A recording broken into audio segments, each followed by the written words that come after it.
ओम नमो भगवते वासुदेवाय।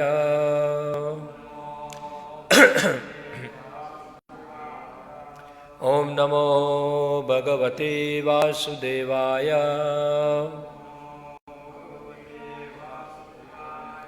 ओम नमो भगवते वासुदेवाय। श्रीमद्भागवतम स्कंद 2 अध्याय 6 श्लोक संख्या 32 पुरुष सूक्त की पुष्टि। श्लोक संख्या 32। सृजामि तत् नियुक्तः अहम हरः हरति तत्वसः विश्वं पुरुष रूपेण परिपाति त्रिशक्तिदृक्। सृजामि तन्नियुक्तोऽहं हरो हरति तद्वसः विश्वं पुरुषरूपेण परिपाति त्रिशक्तिदृक्। सृजामि तन्नियुक्तोऽहं हरो हरति तद्वसः विश्वं पुरुषरूपेण परिपाति त्रिशक्तिदृक्। सृजामि तन्नियुक्तोऽहं हरो हरति तद्वसः विश्वं पुरुषरूपेण परिपाति त्रिशक्तिदृक्। यहाँ पर अद्वितीय की धारणा की स्पष्ट पुष्टि होती है। वे वासुदेव भगवान ही हैं और उनकी विभिन्न शक्तियों एवं विस्तारों के द्वारा ही विभिन्न अभिव्यक्तियाँ भौतिक तथा आध्यात्मिक जगतों में पालित होती है। भौतिक जगत में भी भगवान वासुदेव ही सब कुछ है। जैसा कि भगवद गीता 7.19 में कहा गया है, वासुदेव सर्वमिति, सब कुछ वासुदेव ही है। वैदिक मंत्रों में भी इन्हीं वासुदेव को सर्वोच्च माना गया है। वेदों का कथन है, वासुदेवात् परो ब्रह्मन् चान्यो अर्थोस्ति तत्वतः। वास्तव में वासुदेव से बढ़कर कोई सत्य नहीं है। और भगवद गीता 7.7 में भगवान कृष्ण उसी सत्य की पुष्टि करते हैं। मत्तः परतरम नान्यत्, से यानी कृष्ण से बढ़कर अन्य कुछ नहीं है। इस तरह एकात्मा की धारणा जिस पर निरुशेषवादी अत्यधिक बल देता है, वह भगवान के सगुणवादी भक्त द्वारा भी मान्य है। अंतर इतना ही है कि निरुशेषवादी अंतिम पुरुष स्वरूप को नहीं मानता, जबकि भक्त भगवान के पुरुष रूप को अधिक महत्व प्रदान करता है। श्रीमद् भागवतम में यह सत्य इसी श्लोक में बताया गया है। भगवान वासुदेव अद्वितीय है, किंतु सर्वशक्तिमान होने के कारण वे अपना विस्तार कर सकते हैं और अपनी शक्तियों का प्रदर्शन कर सकते हैं। यहाँ पर भगवान को 3 शक्तियाँ द्वारा त्रिशक्तिदृक् सर्वशक्तिमान बताया गया है। तथा उनकी 3 शक्तियाँ हैं अंतरंगा, तटस्था तथा बहिरंगा। इनमें से बहिरंगा शक्ति सत्व, रजो तथा तमो, इन तीनों गुणों द्वारा प्रदर्शित होती है। इसी प्रकार अंतरंगा शक्ति भी 3 आध्यात्मिक गुणों द्वारा प्रदर्शित होती है। ये है संविद, संदिनी तथा हलादिनी। तटस्था शक्ति या जीव भी आध्यात्मिक है, प्रकृति विधि में पराम, लेकिन जीव कभी भी भगवान के तुल्य नहीं होते। भगवान निरस्त, साम्य, अतिशय है। दूसरे शब्दों में, ना कोई भगवान के तुल्य है, ना उनसे बढ़कर। अतएव सारे जीव जिनमें ब्रह्मा जी तथा शिव जी जैसे महापुरुष सम्मिलित है, सभी भगवान के अधीन है। भौतिक जगत में भी भगवान अपने विष्णु रूप में ब्रह्मा तथा शिव समेत सारे देवताओं का पालन करते हैं तथा उनके सारे कार्यों का नियंत्रण करते हैं। ओम अज्ञानतिमिरन्धस्य ज्ञानञ्जनशलाकया चक्षुरुन्मीलितं येन तस्मै श्रीगुरवे नमः। श्रीचैतन्यमनोभीष्टं स्थापितं येन भूतले स्वयं रूपः कदा मह्यं ददाति स्वपदान्तिकम्। वन्देऽहं श्रीगुरो श्रीयुतपदकमलं श्रीगुरुन् वैष्णवांश्च श्रीरूपं सागरजातं सहगणरघुनाथामृतं त्वं सजीवं साद्वैतं सावधूतं परिजनसहितं कृष्णचैतन्यदेवं श्रीराधाकृष्णपादान् सहगणललिता श्रीविशाखान्वितांश्च श्रीकृष्णचैतन्यप्रभुनित्यानन्द श्री अद्वैत गदाधर शिवासादि घोर भक्तवृंद। हरे कृष्णा कृष्णा कृष्णा हरे हरे, हरे राम राम राम हरे हरे।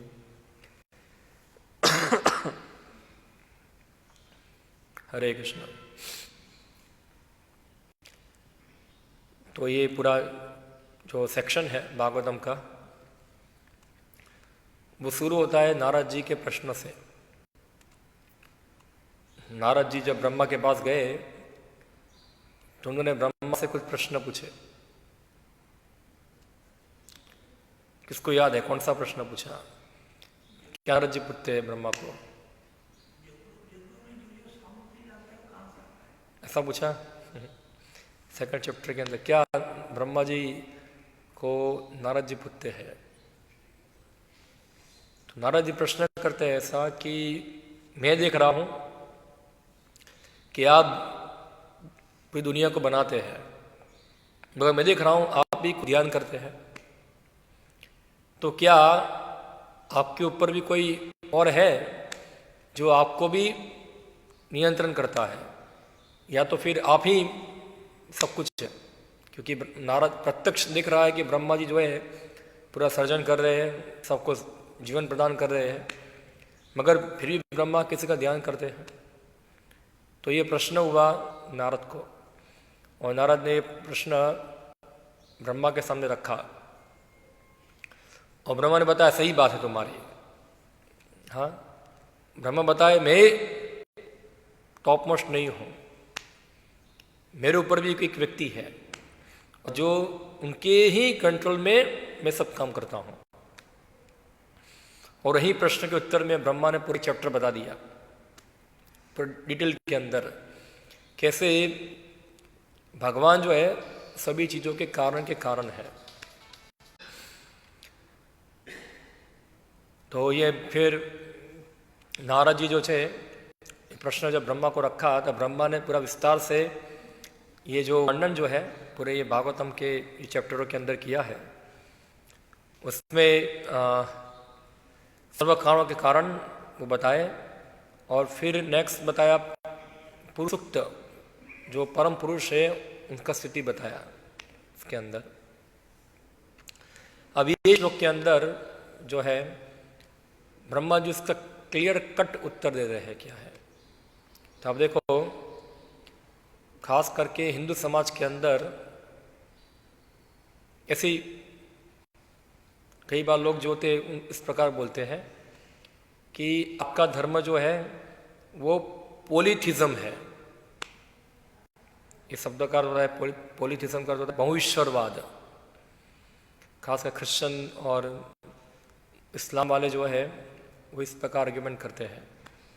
तो क्रिश्चियन और इस्लाम के अंदर मोनोथिज्म है, एक ईश्वरवाद।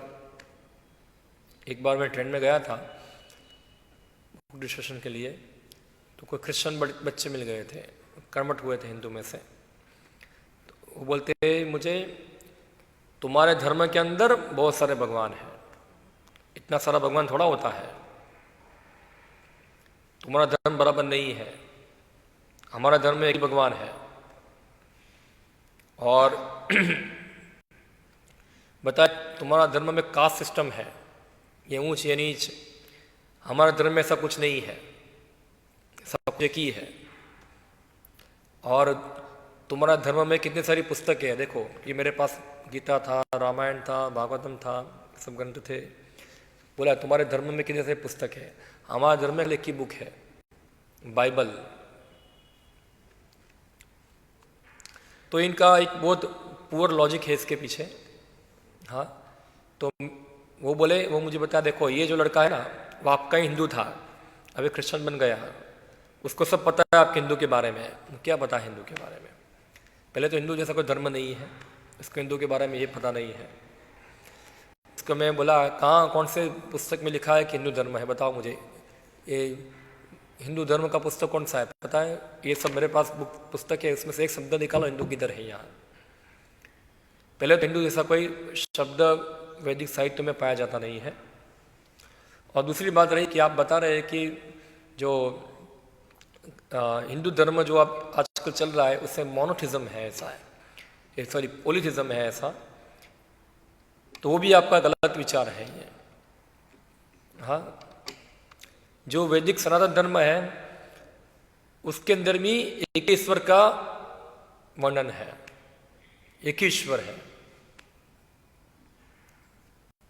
यहाँ श्रील प्रभुपाद जी बताते हैं कि मायावादी बताते हैं सब कुछ एक ही है, तो प्रभुपाद जी बताते हैं कि हाँ यहाँ तक हम लोग सही है, सब कुछ एक है, मगर जो एक है वो निर्विशेष नहीं है, वो पुरुष है। और वो एक जो है अपनी शक्ति की अभिव्यक्तियां प्रदर्शित करते हैं। तो ये जो दार्शनिक विषय है वो इन लोगों के समझ में आने वाला नहीं, क्योंकि बहुत हाई लेवल का सब्जेक्ट मैटर है ये।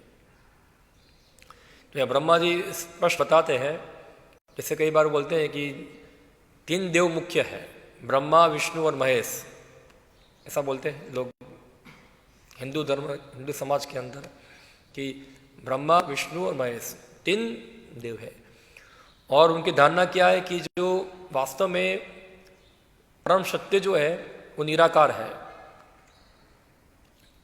परम सत्य क्या है? निराकार है, ब्रह्म निराकार है। जब ब्रह्म के अंदर सत्वगुण मिल जाता है, यानी कि ब्रह्म और सत्वगुण मिल जाते हैं, तो क्या बनता है? विष्णु। जब ब्रह्म और रजोगुण मिलता है तो क्या बन जाता है? ब्रह्मा।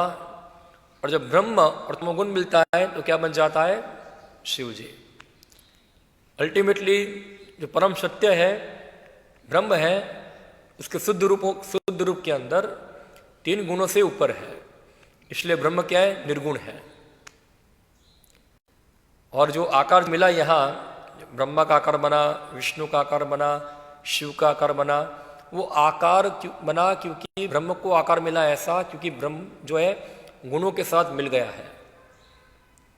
तो जो गुण जो है वो ब्रह्म, जो 3 गुण जो है, जैसे गीता के अंदर भगवान 3 गुण के बारे में बताते हैं, ये 3 गुण जो है, ये 3 गुण का स्वभाव जो है वो ब्रह्म को लगता है फिर, वरना ब्रह्म तो क्या है? उसका निर्गुण है, उसका कोई गुण है ही नहीं।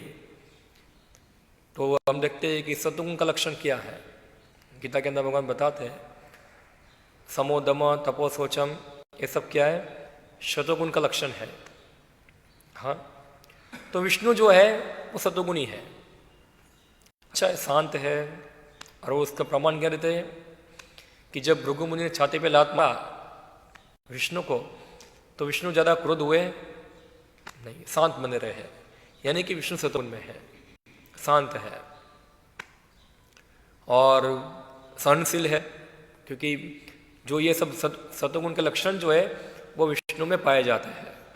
इसलिए ठीक है, ब्रह्म जो है वो सात्विक गुणों को रिप्रेजेंट करता है। और इस तरह ब्रह्मा जो है, तो ब्रह्मा के अंदर रजोगुण का प्रभाव है उसके अंदर, तो क्रिएशन करते हैं, क्योंकि सर्जन करने के लिए सब रजोगुण चाहिए। कोई भी चीज़ को सर्जन करना है तो इसके लिए क्या आवश्यकता होती है? रजोगुण की। रजोगुण के बिना कोई व्यक्ति सर्जन कर पाएगा? जैसे हमको मकान बनाना है, तो मकान बनाने के लिए भी क्या चाहिए? रजोगुण चाहिए। किसी को प्रजा उत्पन्न करनी है तो उसके लिए भी रजोगुण चाहिए। हर चीज को नया चीज बनाना है, इसके लिए रजोगुण की आवश्यकता है, क्योंकि रजोगुण ही क्या करता है? शक्ति देता है ये सब सृजन करने के लिए। तो बोले ब्रह्मा जो है वो रजोगुण को धारण करे, ब्रह्म जो है वो रजोगुण को धारण किया, इसलिए ब्रह्मा का एक रूप धारण कर दिया। और अंत में विनाश करना होता है, तो विनाश करने के लिए क्या चाहिए? तमोगुण चाहिए। तमोगुण के बिना विनाश हो पाएगा नहीं। तो आप देखते हैं तमोगुण यानी कि ये ब्रह्म के तमोगुण के द्वारा हर कोई भी विनाश करना है। जैसे युद्ध होते हैं बड़े बड़े, तो युद्ध में क्या होता है? सब विनाश होता है। तो विनाश का कारण क्या है? तमोगुण। किसका खून कर देना, कोई तोड़ देना, कोई चीज़ बर्बाद कर देना, नुकसान करना, ये सब चीज़ क्या है? तमोगुण का लक्षण है ये सब चीज़। तो पालन करना जो है वो शतोगुण का लक्षण बताया गया है, और सर्जन करना वो रजोगुण, और विनाश करना तमोगुण। तो इनका कहना है कि ब्रह्म जो है वो निर्गुण है वास्तव में, मगर ब्रह्म जो है गुण के संपर्क में आ गया, इसलिए ब्रह्म ने एक गुण के स्वभाव को धारण कर लिया। तो ब्रह्मा विष्णु महेश वो ब्रह्म का मेजॉरिटी परसेंटेज जो है उसको रिप्रेजेंट करते हैं। जैसे मैं कैसे समझाऊँ आपको? आपने देखा होगा मर्क्यूरी, पता है आपको? मर्क्यूरी देखा होगा आप लोगों ने, हाँ? क्या कहते हैं हिंदी में? पारा, मर्क्यूरी। एक होता है, अब मर्क्यूरी को थोड़ा तोड़ दो, टूट टाइम में थोड़ा छोटा करो, उसमें क्या होता है? मर्क्यूरी के अंदर छोटे छोटे क्या हो जाते हैं? कौन हो जाते? पता आपको कौन होता है ऐसा मर्क्यूरी के अंदर? नहीं देखा है? होता है ना। आप मर्क्यूरी को अलग करो, मर्क्यूरी लिक्विड भी नहीं है और सॉलिड भी नहीं है। लिक्विड यानी कि वो उसको अब हाथ में रख सकते, सॉलिड भी नहीं है और ये पूरा लिक्विड भी नहीं है, बीच में है। तो आप मर्क्यूरी को आप देखो, आप किधर गिराओगे तो पानी की तरह बहेगा नहीं, वो क्या होगा? वो टूट जाएगा, छोटे छोटे कोनों में टूट जाएगा उसके अंदर। पता है आपको? ऐसा टूट जाता है, छोटा छोटा बॉल बन जाता है। तो जो मेन मर्क्यूरी है उससे छोटे छोटे कण अलग हो जाते हैं। तो जो मायावादी का मानना भी ऐसा है कि ब्रह्म ऐसा ही है। ब्रह्म कैसा है? मैं मर्क्यूरी का उदाहरण दे रहा हूं आपको समझने के लिए, कि जैसे ब्रह्म जो है उसका कुछ कुछ पोर्शन जो है वो गुणों के प्रभाव में आ जाता है, और जो मर्क्यूरी का जो मेन पोर्शन है, जो मेन पोर्शन रहता है, आप देखो मर्क्यूरी टूटा, उसमें से कोई एक टुकड़ा होगा बड़ा होगा, कोई टुकड़ा क्या हो गए? छोटे हो गए। ऐसा होता है ना, बड़ा टुकड़ा छोटा टुकड़ा होगा। तो जो बड़ा टुकड़ा टूटा हुआ है, जब वो गुण धारण करता है, जो बाकी सब टुकड़ों से सबसे बड़ा है, वो ब्रह्मा विष्णु महेश होते हैं। यानी कि 3 टुकड़े बड़े हैं, वो ये ब्रह्मा को रिप्रेजेंट करते हैं, विष्णु को और महेश को। और जो छोटे छोटे टुकड़े हैं ब्रह्म के, वो हम से छोटे जीव है। क्या है? जीव। और जो मेन टुकड़ा जो है जिसमें से सब टुकड़े हुए हैं, वो निर्गुण निराकार ब्रह्म है। तो उदाहरण में आपको मर्क्यूरी हाथ में था, हाथ में से कुछ मर्क्यूरी नीचे गिर गया जमीन के ऊपर, तो हाथ में 50% रहा, 50% नीचे गिर गया। नीचे जो 50% गिरा उसके टुकड़ा हो गया, तो 3 बड़े टुकड़े हुए और बाकी छोटे छोटे टुकड़े हो गए। जो 3 टुकड़े नीचे गिरे, एक टुकड़ा गिरा पानी के अंदर, एक टुकड़ा गिरा धूल के अंदर, और एक टुकड़ा गिरा स्वच्छ जगह के अंदर। तो जो जहाँ गिरा टुकड़ा, वहाँ जो जो स्थिति थी वो टुकड़े के साथ क्या हो जाएगी? वो मिल जाएगी। पानी में गिरा तो मर्क्यूरी में क्या मिल जाएगा? पानी का पोर्शन आ जाएगा। गंदी चीज में, गंदी जगह पे गिरा तो धूल लग जाएगा, और स्वच्छ जगह पे गिरा तो कुछ कम धूल लगेगा। मगर गिरा नीचे तो मर्क्यूरी का जो ओरिजिनल जो था स्वभाव, वो क्या हो गया? नीचे गिरने के कारण अस्वच्छ हो गया, अशुद्ध हो गया। यानी कि जहाँ गिरा वो गुण उसको लग गया उधर, और जो छोटे छोटे टुकड़े पड़े थे वो भी अलग अलग जगह पे गिरे तो वो भी अशुद्ध हो गए। तो ये मायावादी का फिलॉसफी है ये। हाँ, वो बोलते ब्रह्म जो है वो निर्गुण है, और जब ब्रह्म के अंदर गुण मिल जाते हैं, प्रकृति के, तब उसको एक रूप मिलता है, एक फॉर्म बनता है, उसका एक स्वभाव बनता है, क्रियाएं बनती है, उसका नाम बनता है। नाम, रूप, गुण, क्रिया, ये सब जो है ब्रह्म का होता है जब उसमें ये गुण आ जाते हैं, प्रकृति के गुण आते हैं। और इसलिए जो ब्रह्म है, ना तो उसका नाम है, प्रिय है, साग भाजी, वेजिटेबल फूड, ना तो नॉन वेज है, क्योंकि ब्रह्म क्या है, 3 गुण से परे है, इसलिए ब्रह्म को खाने की आवश्यकता नहीं है। तो साग भाजी किसको प्रिय होता है, जो सत्वगुण में है। मांस किसको प्रिय होता है, तमोगुण में है। तो जो ब्रह्म है वो क्या खाएगा, अगर उसको साग भाजी खाना है यानी कि वो सत्वगुण में है, अगर उसको मांस खाना है तो तमोगुण में है। तो ये सब मायावादियों का अंडरस्टैंडिंग है, समझ है उनका। या उसी प्रकार से कार्यकलाप, वो जीव को भी, जो हम लोग हैं, हाँ, वो भी बोलते हैं ये भी ब्रह्म से विखंडित हुए हैं। विखंडित का मतलब ऐसा है कि ब्रह्म के छोटे पोर्शन को माया ने आवृत कर लिया है। आवरण कैसे, मैंने बताया मरक्यूरी के छोटे छोटे टुकड़े हैं, उसको कुछ ही ढक देगी, कुछ गंदगी ढक देगी। तो जो छोटे छोटे टुकड़े हैं, ऐसा है, हम भी ऐसे ही हैं। तो हम भी छोटा छोटा रिप्रेजेंट करते हैं गुणों को। तो हमारा जो स्वभाव है वो भी हमारा जो स्वाभाविक स्वभाव नहीं है, हम वास्तव में निर्गुण निराकार है, ऐसा माया लोग बोलते हैं। हाँ, हम गुण के संपर्क में आए हैं, इसलिए ये सब क्रियाकलाप हो रहा है, क्योंकि हम रजोगुण के संपर्क में हैं, हम सत्वगुण के संपर्क में हैं, हम तमोगुण के संपर्क में हैं, और हमारी ही क्रियाएं चल रही है, सब 3 गुणों के द्वारा ही क्रिया चल रही है। जब हम शांत होते हैं, सुखी होते हैं, तो समझना चाहिए कि हमारे ऊपर सत्वगुण का प्रभाव ज़्यादा आ गया है। और जब हमारे अंदर कुछ क्रियाएं बढ़ती है, तो समझना चाहिए हमारे रजोगुण का प्रभाव ज़्यादा आ गया है। और जब हमको आलस आता है, निंद्रा आता है, नुकसान करते हैं सब, क्रोध आता है, तो समझना चाहिए तमोगुण का प्रभाव आ गया है। ठीक है, यहाँ तक सही है, गलत तो नहीं है। मगर मायावादी का मानना है कि मुक्ति जब होती है तो हर जीव के सब कार्यकलाप जो होते निर्गुण हो जाते हैं, निष्क्रिय हो जाता है जीव। तो ये फर्क है वैष्णव दर्शन में और मायावाद दर्शन में। वैष्णव दर्शन और मायावाद दर्शन मुक्ति तक तो समान ही चलते हैं। हम ही बोलते हैं कि जगत दुखालय है, वो लोग भी बोलते हैं जगत दुखालय है।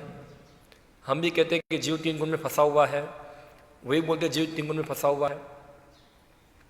वही बोलते हैं जगत से वैराग्य धारण करना है, हम भी बोलते हैं जगत से वैराग्य धारण करना है, जगत से मुक्त होना है। तो यहाँ तक तो मायावादी फिलॉसफी और वैष्णव फिलॉसफी है, दोनों बराबर चलती है, सीधी चल रही है। मगर जब मुक्ति की बात आती है तो दोनों का जो उद्देश्य अलग अलग है। तो हमको समझना है, यहाँ समझाए। ये श्लोक बताते हैं विश्वम पुरुष रूपेण, ये श्लोक, ये शब्द बहुत महत्वपूर्ण है, विश्वम पुरुष रूपेण। ये सभी मायावादी फिलॉसफी का खंडन करते हैं। पुरुष रूपेण, पुरुष यानी कि व्यक्ति है। तो भगवान जब खुद पालन करने का जिम्मेदारी खुद लेते हैं, और जब भगवान पालन करने की जिम्मेदारी लेते हैं तो भगवान सत्वगुण से बद्ध नहीं होते हैं। जैसे हम देखते हैं गवर्नमेंट जो है वो अलग अलग डिपार्टमेंट रखती है कुछ करने, कुछ डिपार्टमेंट गवर्नमेंट अपने पास रखेगी, डायरेक्टली अपने पास होगा। उसी प्रकार से ये भगवान जो है पालन करने का डिपार्टमेंट खुद उनके पास है, मगर वो भगवान जो है वो पालन करने का जो प्रोसेस है वो सत्वगुण द्वारा नहीं है, वो उनका निज शक्ति, खुद की शक्ति यानी कि खुद की दिव्य शक्ति से ये सब क्रिया होती है। तो इसलिए भगवान गीता में बताया, एक श्लोक बहुत महत्वपूर्ण है, 4th अध्याय में आता है, जन्म कर्म, कौन बताएगा?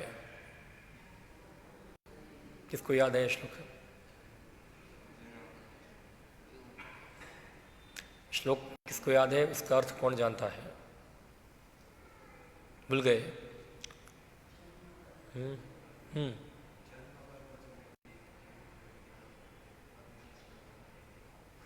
इसका अर्थ क्या है?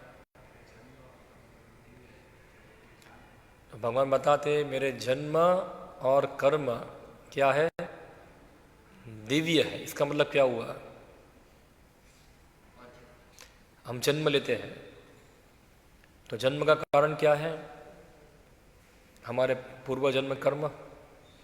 हम पूर्व जन्मों के कर्मों के द्वारा बद्ध होकर क्या लेते हैं? जन्म लेते हैं। और फिर साथ साथ हम कर्म भी करते हैं। तो जो कर्म होते हैं तो कर्म के पीछे जो कारण है वो क्या है? हमारे भौतिक इच्छाएं। और भौतिक इच्छाओं के साथ साथ क्या है? 3 गुण जो है, जो ये शरीर को क्या करते हैं? चलाते हैं। 3 गुण। ठीक है, इसको फुल अर्पण कर दो। आप लोग देख लो इसको क्या है एक बार। इसको आप क्लास में लेके मत आओ, उसको पहले लेके आओ, बाद में लेके आओ। सब लोग ध्यान इसका सबका यहाँ जाता है इधर।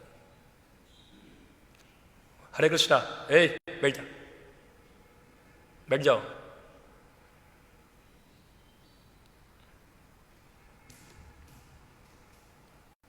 जन्म कर्म चमे दिव्यम। तो जन्म और कर्म जो है वो भगवान बताए दिव्य, यानी कि 3 गुण द्वारा संचालित नहीं है वो। हाँ, 3 गुण द्वारा। तो यहां बताए विश्वम पुरुष रूपे न, भगवान जो है संभवामी आत्म मायाया, अपनी निज शक्ति से प्रकट होते हैं यहां। तो मायावादी लोग जो बताते हैं कि भगवान जो है ब्रह्म है, निराकार है और उनको रूप मिला है, और उनका कहना ऐसा है जब मुक्ति होती है तो सब क्या हो जाता है? एक हो जाता है। जैसे कि उदाहरण दिया आपको मर्क्यूरी का। तो मर्क्यूरी जो है नीचे गिर गई, फिर आप सब मर्क्यूरी को मिला दोगे, क्या हो जाएगा?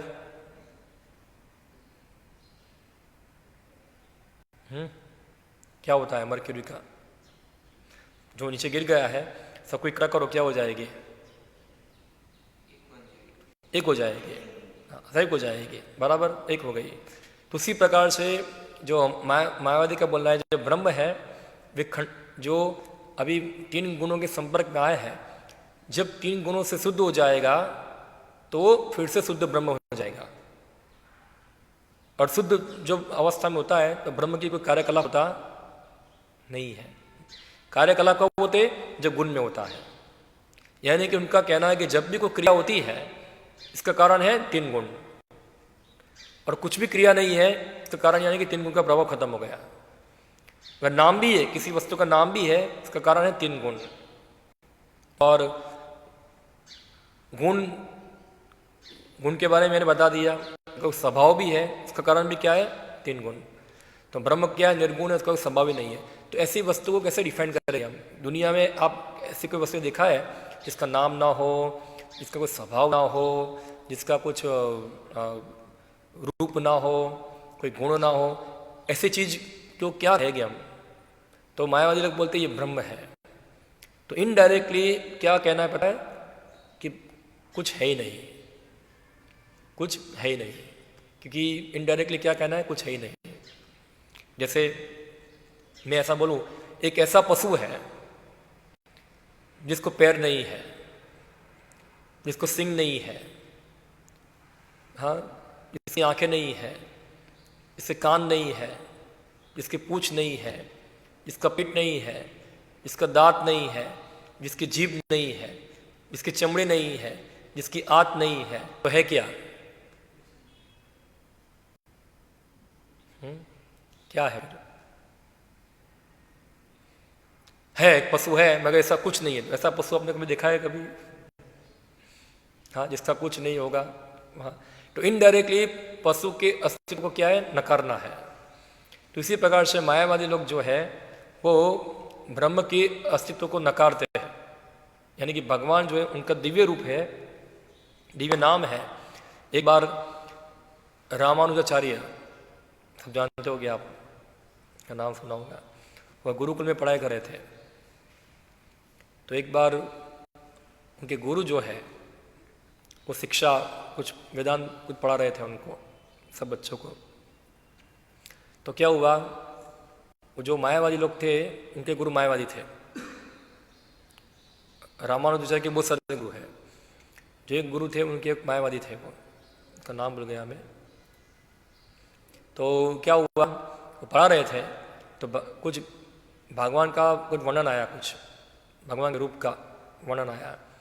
तो इसका अर्थ होता है कि भगवान का कमल जैसा चेहरा है या कमल जैसा हाथ है, मगर उसने इसका अनुवाद कर दिया ऐसा कि बंदर की जहाँ जो आपने देखा कुछ बंदर, दो प्रकार के बंदर होते हैं, एक काला मुंह वाला, एक लाल मुंह वाला, देखा है।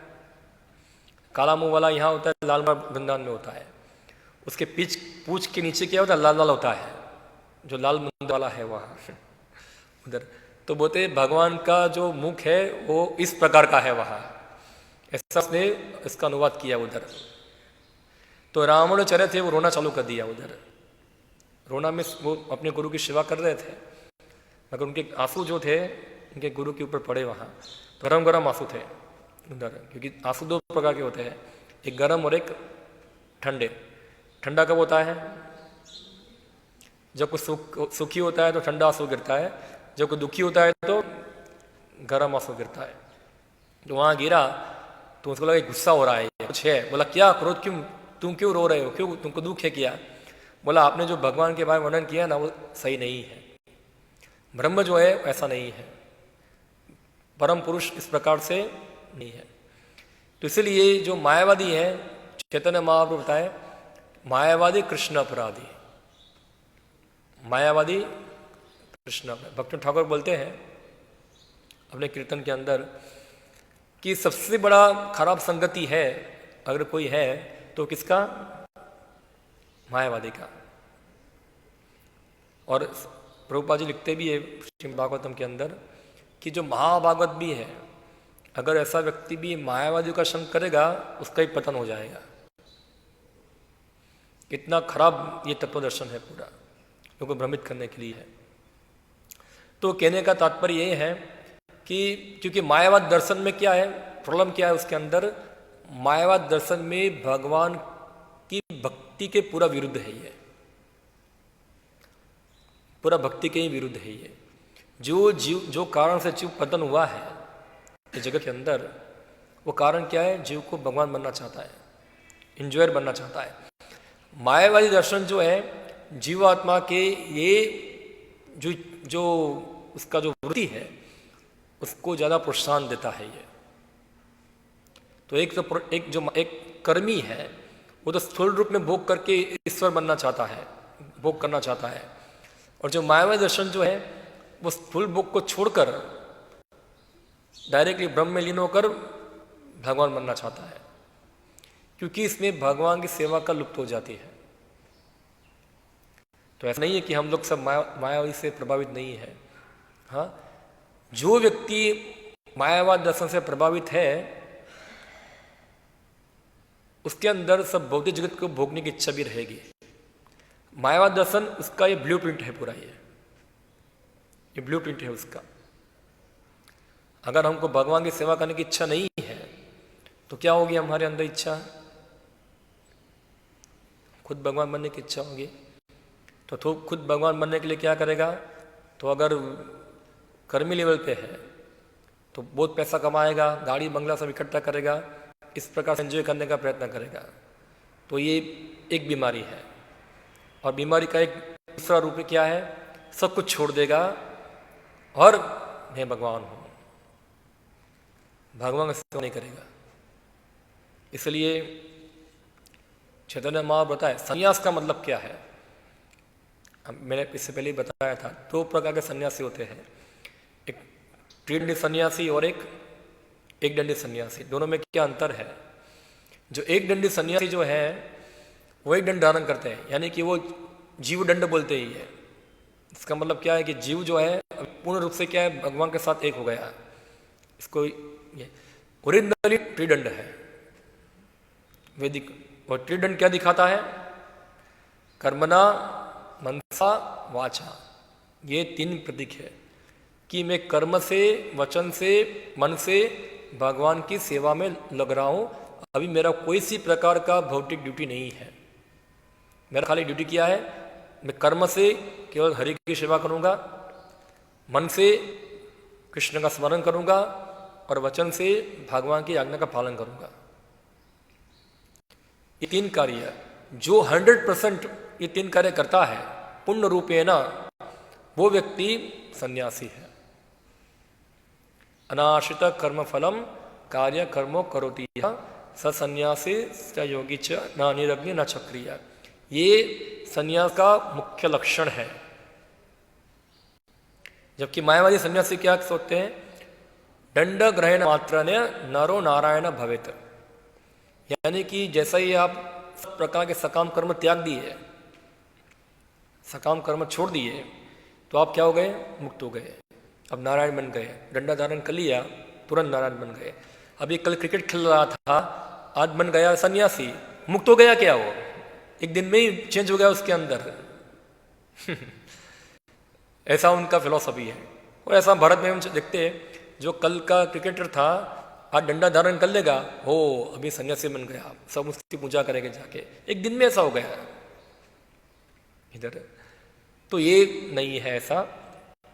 कर्मणा मनसा वाचा, ये 3 चीज बताई गई है। 3 चीज प्रकार से कोई भगवान क्षम रखता है, वो सन्यासी है। तो मायावादी लोग जो है वो सोचते अंतिम गंतव्य क्या है, ब्रह्म में लीन हो जाना, अपने आप को खत्म कर देना, अपना अस्तित्व ही खत्म कर देना। इसलिए वहाँ को सेवा का कोई रुझान रहेगा नहीं। और सब लोग यही चाहते हैं ना, सबको लोग झंझट क्या लगती है, झंझट लगती है सबको। संसार क्या लगता है, झंझट। सही बात है, संसार क्या है, झंझट है पूरा। व्यक्ति सोचता है मैं घर बनाऊंगा, प्रभुपाद जी कहीं सुनाते हैं, मैंने बहुत मेहनत से घर बनाया, तो इसके अंदर क्या लग गया, आग लग गया उसके अंदर। तो मेहनत से पूरा संसार को भोगने का प्रयत्न करते हैं, मगर क्या होता है उसमें झंझट जा जाती है सब। और झंझट से क्या होता है, हताशा मिलती है, फ्रस्ट्रेशन होता है, डिप्रेशन होता है। क्योंकि जगत का स्वभाव ही है कि कोई व्यक्ति सुखी तो हमेशा हो पाएगा। इसलिए भोग का 2 बीमारी है, एक भोग और एक त्याग। जैसे वो लोमड़ी का कहानी, लोमड़ी सुना है? एक बार अंगूर के बागान में गई, क्या खाने के लिए, अंगूर खाने गई। ऊपर अंगूर था, बहुत जंप लगाया अंगूर खाने के लिए, अंगूर मिला नहीं। लोमड़ी ने क्या फिलॉसफी बना दिया, अंगूर तो ना खाना चाहिए, अंगूर तो खट्टा होता है, छोड़ दो उसको खाना। हाँ, तो क्या सही, अंगूर खाना सही है कि अंगूर छोड़ देना सही है? क्या सही चीज है? भोग करना सही है कि त्याग करना सही है? दोनों में से क्या सही है? दोनों ही गलत है। क्या है? दोनों ही गलत है। व्यक्ति भोग नहीं पाया, इसे त्याग करके सुखी होना चाहता है। इसलिए हम देखते हैं लोग, खास करके जो मायावादी सन्यासी है, वो मायावादी फिलॉसफी क्यों ग्रहण करते हैं? इसके पीछे कारण क्या है? क्योंकि उनको संसार में बहुत कड़वा अनुभव हुआ है।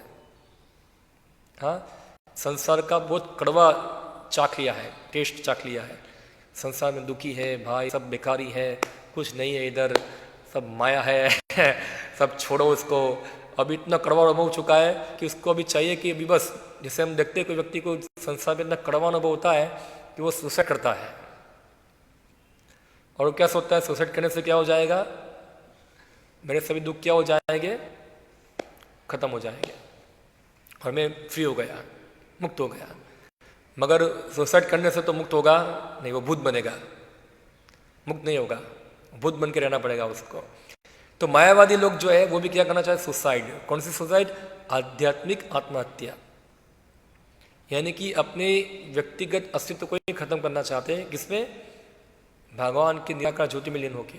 अभी कोई जन्म नहीं चाहिए, अभी कुछ नहीं चाहिए, अभी बस खत्म, अपने आप को ही खत्म कर देना है, मिट जाए हम लोग, शून्य हो जाए, जीरो हो जाए। तो ये बहुत डेंजर फिलॉसफी है। क्या है? बहुत डेंजर है ये।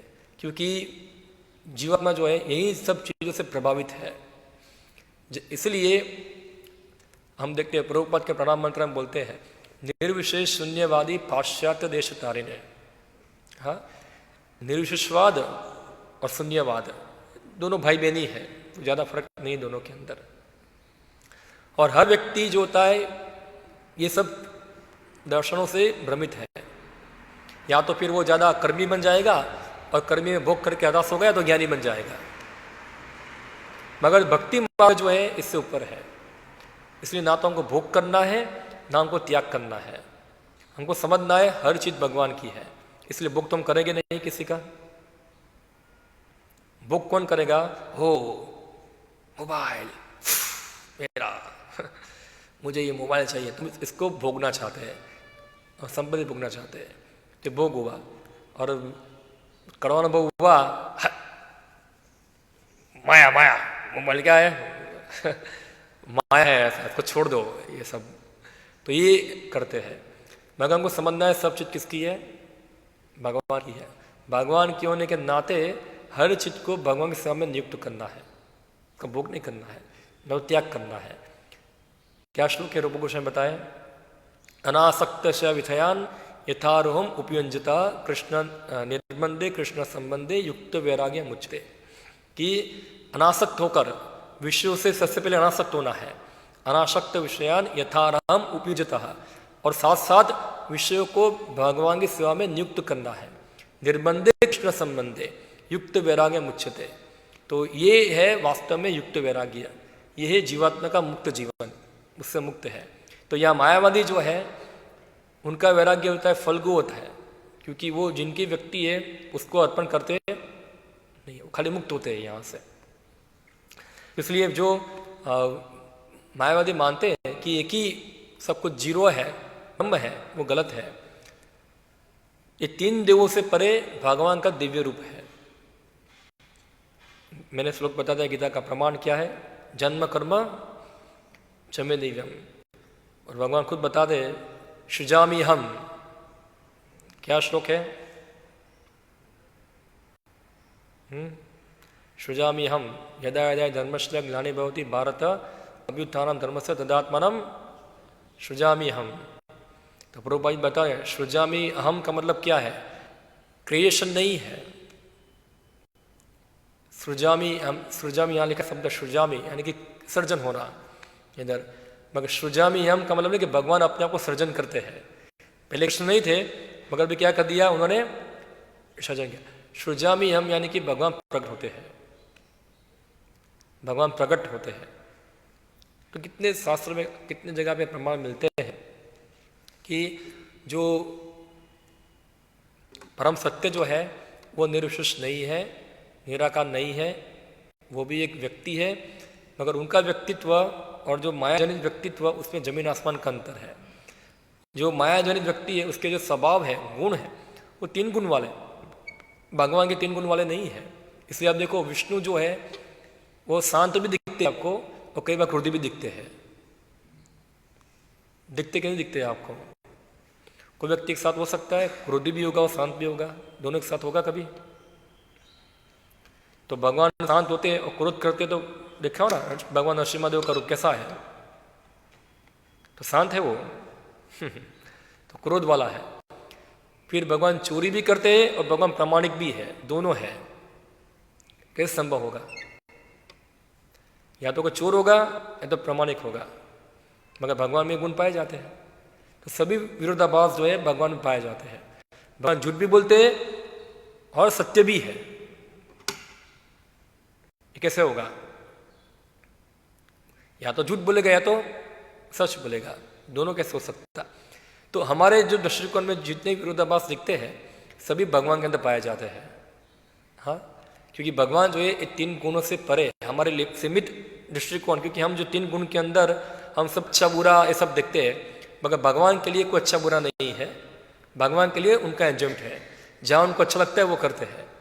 ये द्वंद्व उनके अंदर होता नहीं है।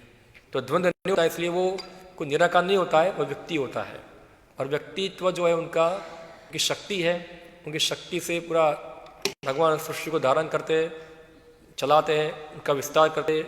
नित्यो नित्यानाम चेतनो चेतना नाम एको बहुनाम यो विददात कामान, एक व्यक्ति जो है बहुत सारे चीज़ों विस्तारित करते, एको बहुश्याम, शास्त्र बताए, एक में से बहुत हो गए। तो यहाँ यही कंक्लूजन निकलता है चैप्टर के अंदर कि ब्रह्मा, विष्णु और महेश 3 लोग हैं। इसमें विष्णु जो है वो पालन करते स्वयं भगवान है, और विष्णु का मूल रूप जो है, परम सत्य जो है, जब पारिभाषिक सूत्र भागवतम अंदर आता है, कृष्णस्तु भगवान स्वयं, उनका मूल रूप है। ओके, हरे कृष्णा। किसी कोई प्रश्न हो, कमेंट हो, पूछ सकते हैं। हम्म हम्म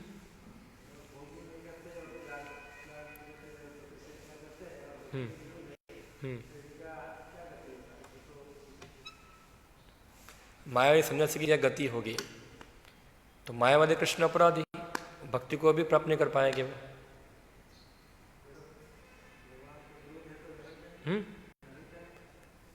नरक की भोग है ना, भगवान कृष्ण की भक्ति ने का नरक जैसा ही जीवन है उनका पूरा। लगता है कि बहुत ही अच्छी हो, नारक के जीवन जीते हैं। अब देखो क्या उनका सुखी होते हैं वो। हम लोग दुखते दुख 2 प्रकार के, दुख को कम देखते, खाली शारीरिक रूप में दुख देखते हैं। मायावादी वो पीड़ित होते हैं, अच्छा खाना नहीं है, पीना नहीं है, सोना नहीं है, कुछ व्यक्ति नहीं है, तो पीड़ा ही है इस प्रकार की, तो जिद्दी है ज़्यादा वो, तो और नारक के जीवन ही जी रहे हैं वो लोग ऐसा।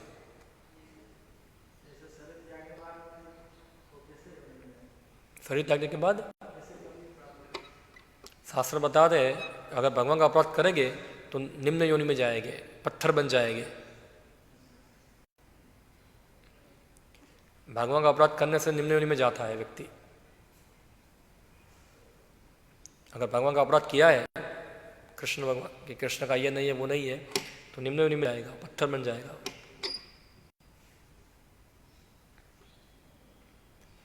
ठीक है, ओके। हरे कृष्णा। श्रीमद् भागवतम की जय, प्रभुपाद की जय।